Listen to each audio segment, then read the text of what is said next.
உங்கள் பாரம்பரிய பண்டங்களை ஆலடி பட்டியாளுடன் சுவையுங்கள். சென்னை, காஞ்சிபுரம், செங்கல்பட்டு, திருவள்ளூர் மாவட்டங்களில் 60க்கும் மேற்பட்ட கிளைகளுடன். MCR Pure Cotton Club, formals and casual shirts. பாரம்பரியமான சுவையான புது அறிமுகம் KTV True Value Bronatile.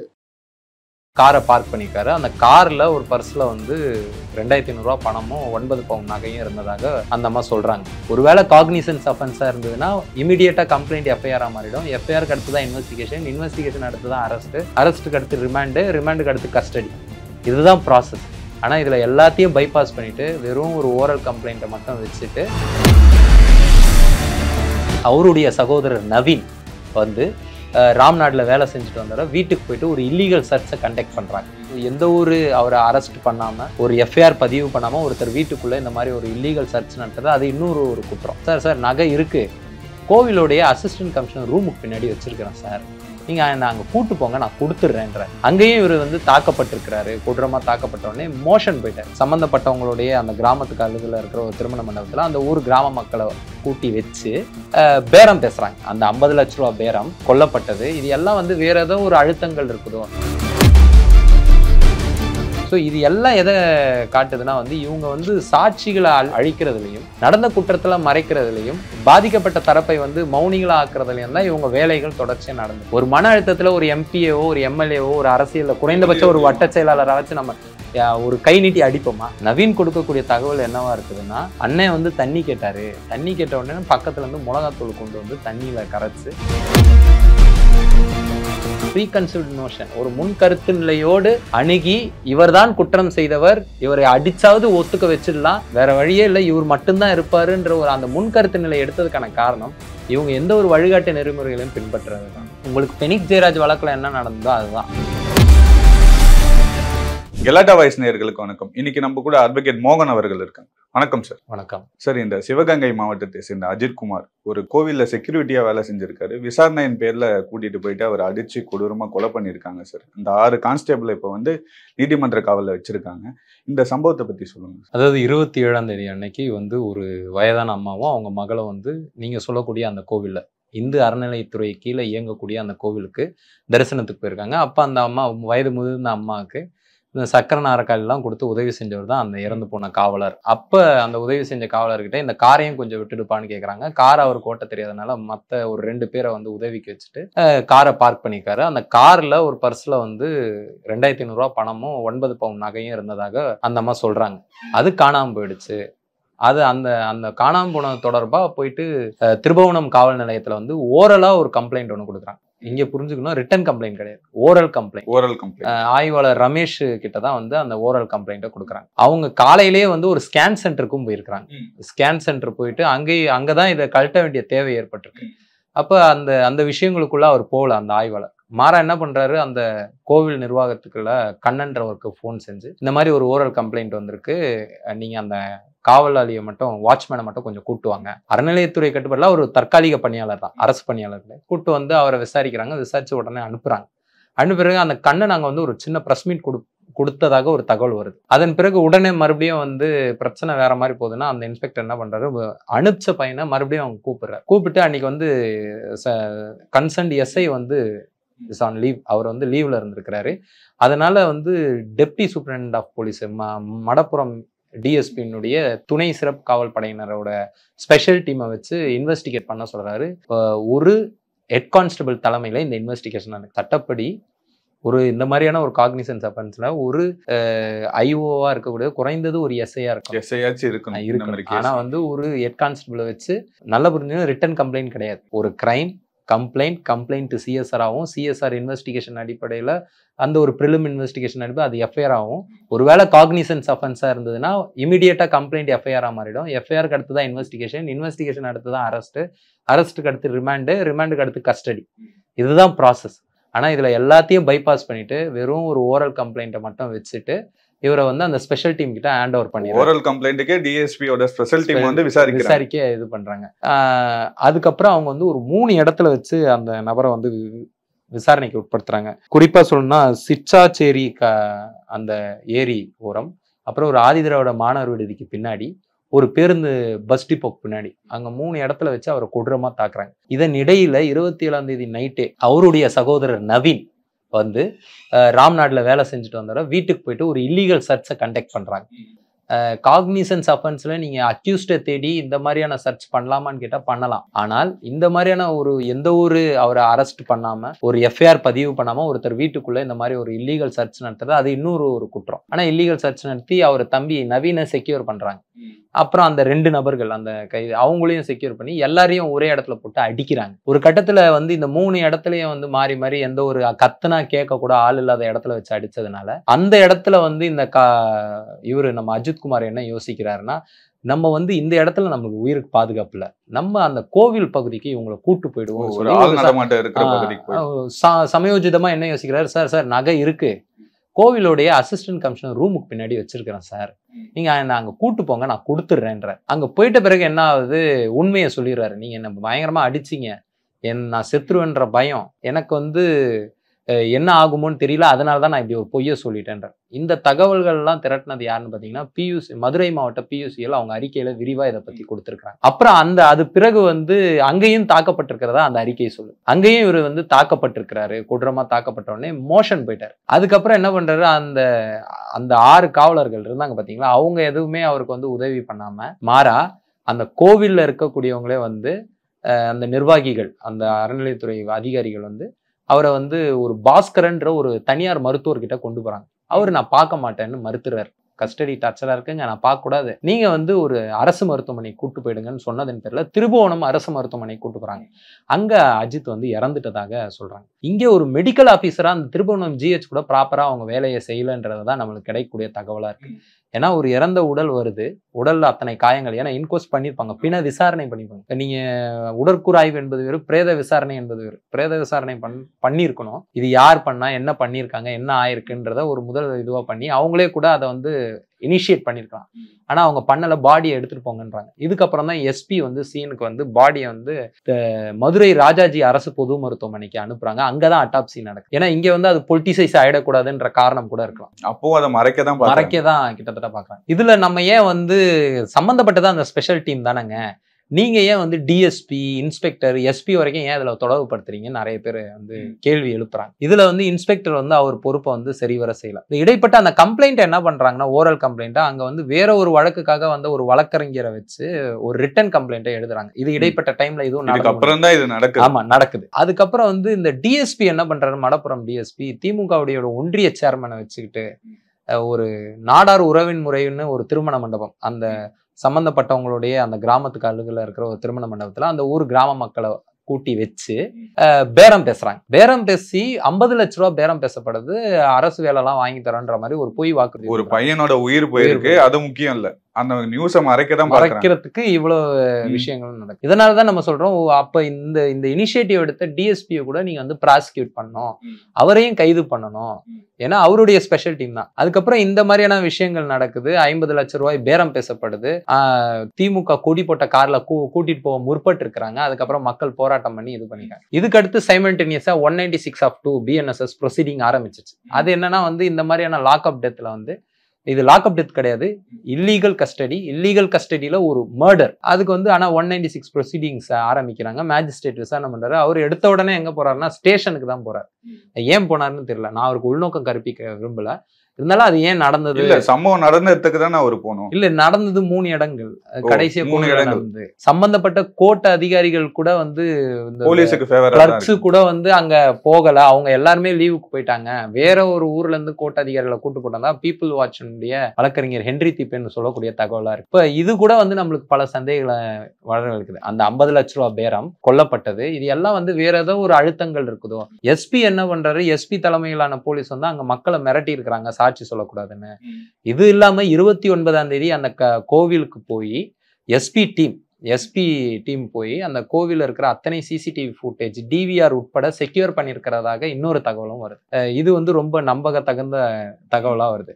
So இது எல்லாம் எதை காட்டுதுன்னா வந்து இவங்க வந்து சாட்சிகளை அழிக்கிறதுலையும் நடந்த குற்றத்துல மறைக்கிறதுலையும் பாதிக்கப்பட்ட தரப்பை வந்து மௌனிகளா ஆக்குறதுலையும் தான் இவங்க வேலைகள் தொடர்ச்சியா நடந்திருக்கு. தெரிஞ்சோ தெரியாமல இந்த விஷயம் வந்து பேசு பொருளான பிறகு வந்து வேற வழி இல்லாம இந்த இனிஷியேட்டிவ்லாம் நடந்திருக்கும். உங்களுக்கு ஃபெனிக்ஸ் ஜெயராஜ் வழக்குல என்ன நடந்ததோ அதுதான். அதேதான் சார். ஏன்னா ஃபெனிக்ஸ் ஜெயராஜ் ஆச்சு இந்த கொரோனா டைம்ல அந்த கடைய ஷாப்பை வந்து ஓப்பன்ல இருந்துச்சுன்னு ஒரு கேஸ் போட்டு உள்ள கூட்டிட்டு போறாங்க.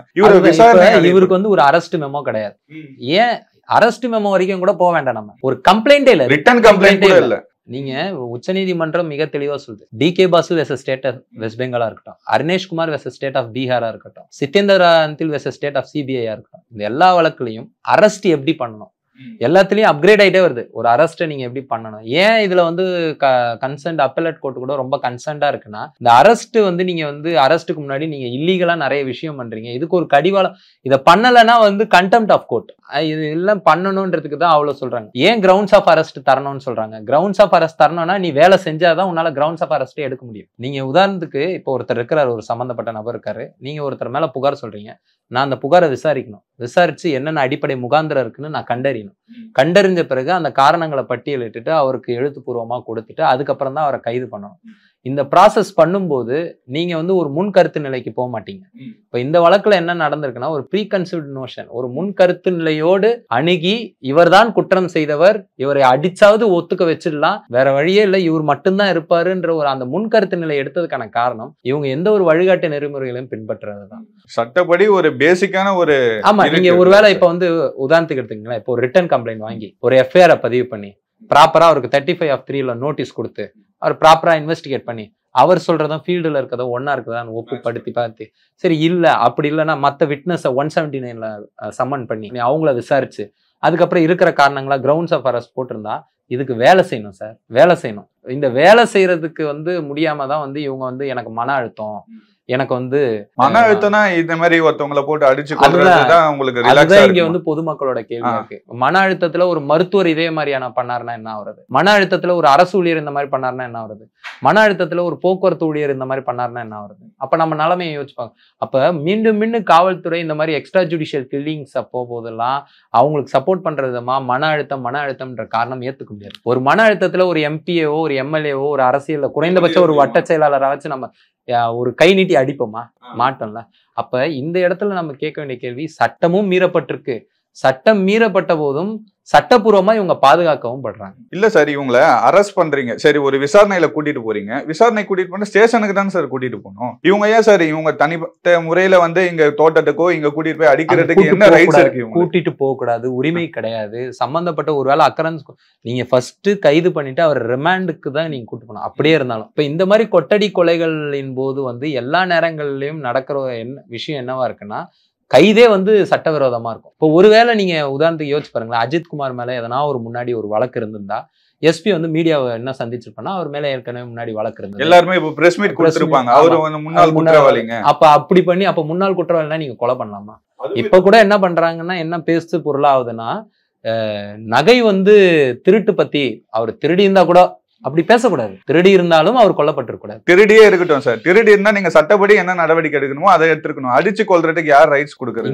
இங்க அந்த உரிமை யாருக்குமே கிடையாது. அதனாலதான் உச்சநீதிமன்றம் தெளிவா என்ன சொல்லியிருக்குன்னா, இந்த மாதிரியான காவல் கொலைகள் நடக்கும்போது அதை இமிடியேட்டா நீங்க வந்து கொலை வழக்கா தான் அணுகணும். கொலை வழக்கா தான் நீங்க அது என்கவுண்டர் டெத்தா இருந்தா கூட நீங்க அதை கொலை வழக்கா தான் பதிவு பண்ணணும். ஆனா இந்த வழக்குல அது கூட நடக்கல. நள்ளிரவு 2 மணிக்கு அதே இன்ஸ்பெக்டர் கிட்ட போயிட்டு நம்ம நளினி இவங்க அஜித்துடைய தாயார் போயிட்டு ஒரு புகார் மனு தராங்க, அதை அவரு வாங்கல. ஸோ அங்கேயே வந்து ஆனா அதுக்கு பிறகு வெளியிட்ட செய்தி அறிக்கையில நாங்க 196 ப்ரொசீடிங்ஸ் பண்ணிட்டோன்ற. இன்னைக்குதான் வந்து எஸ்பி வந்து காத்திருப்போர் பட்டியலுக்கு. நான் என்ன கேட்கிறேன், இந்த டிபார்ட்மெண்டல் ஆக்ஷன் எதுக்கு? Let them B prosecuted. அவங்கள வந்து நீங்க வந்து சட்டத்தின் முன் நிறுத்துங்க. எவ்வளவு டார்ச்சர் பண்ணிருக்காங்க சார் அந்த பையனை? கிட்டத்தட்ட வந்து 52 இடங்கள்ல அவர் உடல்ல காயம் இருக்கிறதா சொல்றாங்க. நவீன் கொடுக்கக்கூடிய தகவல் என்னவா இருக்குதுன்னா, அண்ணன் வந்து தண்ணி கேட்டாரு, தண்ணி கேட்ட உடனே பக்கத்துல இருந்து மிளகாத்தூள் கொண்டு வந்து தண்ணியில கரைச்சு அவருக்கு வந்து கொடுத்தாங்க. அதுக்கப்புறம் தான் அண்ணன் வந்து மோஷன் போன மாதிரி ஆனாரு. இதுதான் இந்த மாதிரியான 3rd ரேட்டட் டிகிரி தான் நடக்குது. இப்ப பிரேத அறிக்கை கூட இன்னும் நம்மளுக்கு முழுமையா கிடைக்கப்படல. அதுக்குள்ளேயே வந்து அவர் ஃபிட்ஸ் வந்து இறந்தாரு. ஃபிட்ஸ் வந்து இறந்திருந்தாலும் ஃபிட்ஸ் எதனால வந்ததுன்னு நம்ம பார்க்கணும். இப்போ இங்க என்ன ஒரு பிரச்சனைனா, இந்த மாதிரியான காவல் கொட்டடி கொலைகள்ல மெடிக்கல் ஆபீசர்ஸும் நம்மளுக்கு வந்து சில நேரங்கள்ல வந்து ஆதரவு தர மாட்டேங்கிறாங்க. நீங்க இந்த மாதிரியான வழக்குகள்ல எப்போதுமே நீங்க எடுத்துக்கிட்டீங்கன்னா, முடிஞ்ச அளவுக்கு அவங்க என்ன பண்ணுவாங்கன்னா, நம்ம இது வந்து வேற எதனா ஒரு மருத்துவ காரணத்தோட தான் ஒப்பிட பாக்குறாங்க. இல்ல சார், அவங்க காவல்துறை அதிகாரிக்கு பயப்படுறாங்களா இல்ல இவங்க எல்லாம் இவங்களுக்கு ஃபேவரா இருக்காங்களா சார்? ரெண்டுமே இருக்கு. ஆனா மனசாட்சின்னு ஒண்ணு இருக்குல்ல சார், அந்த இடத்துல பலுக்கு பயப்படுறாங்களா இல்ல அது இருக்கிற வேலை பல்ல இது ஒண்ணுன்னு நினைக்கிறாங்களா?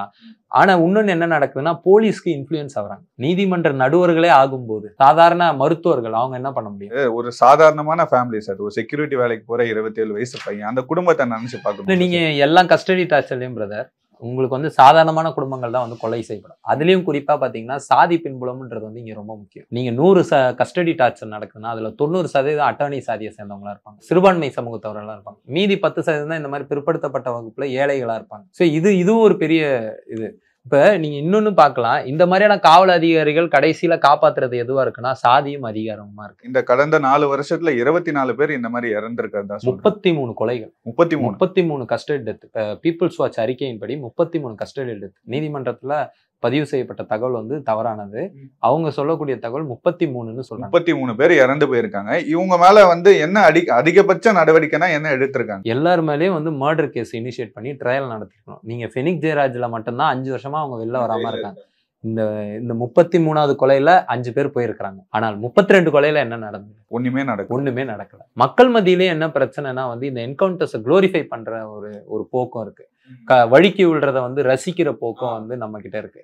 இந்த குற்றம் செஞ்சவங்க வழுக்கி வைக்கப்படுறதையோ இல்ல வந்து துப்பாக்கியால் சுட்டு கொல்லப்படுறத நம்ம குளோரிஃபை பண்ணிட்டு இருந்தோம்னா அந்த தோட்டாவும் லத்தியும் ஒரு நாள் நம்மளை நோக்கி பாயும். கண்டிப்பா சார். ஏன்னா சாதாரண மக்கள் பயப்படுறாங்க சார் போலீஸ் கிட்ட போறதுக்கு. ஒரு கம்ப்ளைண்ட் பயத்துக்கு காரணமே என்னன்னா போலீசார் சட்டத்தை பின்பற்றவில்லைன்னா. நீங்க மைக் எடுத்துட்டு போயிட்டு சும்மா ஒரு வாக்ஸ் அது என்ன சொல்லுவீங்க, ஒரு கருத்து கூட கேளுங்க. சும்மா யாருன்னா ஒருத்தர் வந்து இல்ல நான் காவல் நிலையத்துக்கு போனேன், எனக்கு இந்த பிரச்சனை வந்து ரொம்ப நாகரிகமா கேட்டு குறைந்தபட்சம் நம்மள மரியாதையா வச்சு நடத்துறாங்க. ஒரு சாதாரண கடைநிலை காவலர்கள் வந்து அவர் மரியாதையா நடத்தணும்னா நம்ம என்னென்னலாம் சொல்ல வேண்டியது இருக்குன்னா, நான் வக்கீல்னு சொல்லணும், நான் மீடியா பர்சன் சொல்லணும், நான் பொலிட்டீஷியன் சொல்லணும், இல்ல நான் ஒரு பெரிய பணக்காரன்னு சொல்லணும். இல்ல இவங்களுக்காக தான் கோர்ட்டோ போலீஸோ இருக்காங்களா? அதுதான் சாதாரண மக்களுக்காக தான் இருக்காங்க. கேள்வியா வந்து நம்ம முன்னாடி வைக்கப்பட்டிருக்கு. இந்திய அரசமைப்பு சட்டம் 1949 நவம்பர் 25 அன்னைக்கு இந்திய அரசமைப்பு சட்டம் தாக்கல் செய்யப்பட்ட போது அம்பேத்கர் சொன்ன, பாபா சாஹேப் அம்பேத்கர் சொன்ன வார்த்தை இது. இங்கு சமத்துவத்தை கோருகிற சட்டங்கள் இருக்கிறது, ஆனால் அதை அமல்படுத்தக்கூடிய ஆட்சியாளர்கள் சமநிலையற்ற பாரபட்சத்தை மனநிலையாக கொண்டிருக்கிறார்கள்.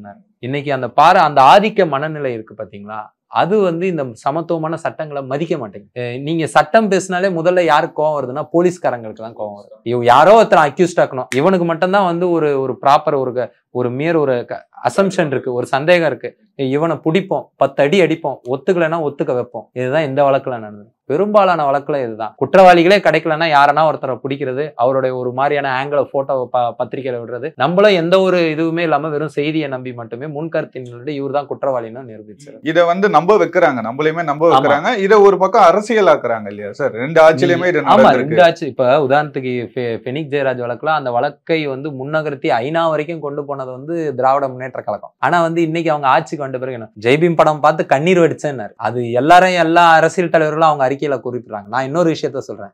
அந்த ஜெய்பீம் படம் பார்த்துட்ட பிறகு ஓய்வு பெற்ற நீதியர் சந்திர அவர்கள் வந்து இஸ்மாயில் கமிஷன் ரிப்போர்ட்டை வந்து முதலமைச்சருக்கு வந்து பரிசு தரார். எதுக்கு கொடுத்தாருன்னா 74ல எமர்ஜென்சி நடந்த போது இந்த ஆணையம் தான் வந்து அந்த கஸ்டடி பிரிசன் ரிஃபார்ம்ஸ் பத்தி பேசுச்சு. அதனால இது அவருக்கு பரிசா கொடுத்து, சார் நீங்க இந்த படத்தை பார்த்திருக்கீங்க, நீங்க ஒரு விக்டிம், மிஸ்ஸால நீங்க ஒரு விக்டிம், நீங்க இஸ்மாயில் கமிஷனர் அறிக்கை இப்பனா அமல்படுத்துங்கன்னாரு. ஆனா வாங்கினாரு, அதை பெருமிதமா பதிவிட்டுக்கிட்டாரு. இன்னைய வரைக்கும் அமல்படுத்த ஏன் பண்ண மாட்டாங்க சார்? ஏன் பண்ண மாட்டாங்கன்னா, அது வந்து ஒரு லீகலி எய்டட் பொலிட்டிக்கல் மாப், ஒரு சட்டத்தால் பாதுகாக்கப்பட்ட ஒரு அடியால் கும்பல் மாதிரி நீங்க வச்சுக்கலாம். அந்த விஷயம் அந்த இது வந்து இவங்களுக்கு தேவைப்படுது. இவங்களுடைய எக்ஸ்ட்ரா ஜுடிஷியல் ஒர்க்ஸ்க்கு அவங்க தேவைப்படுது. இந்த அரசு எதன் மேல நிக்குதுன்னா, ஒரு கேஸ்ட் கேபிட்டலிஸ்டிக் சிஸ்டத்தின் பிரதிநிதியா தான் ஸ்டாலின் இருக்கிறாரு, எடப்பாடி இருக்கிறாரு. அப்ப அந்த பிரதிநிதிகளுக்கு வந்து முதலாளிகள் இன்னொருத்தவங்களா இருப்பாங்க.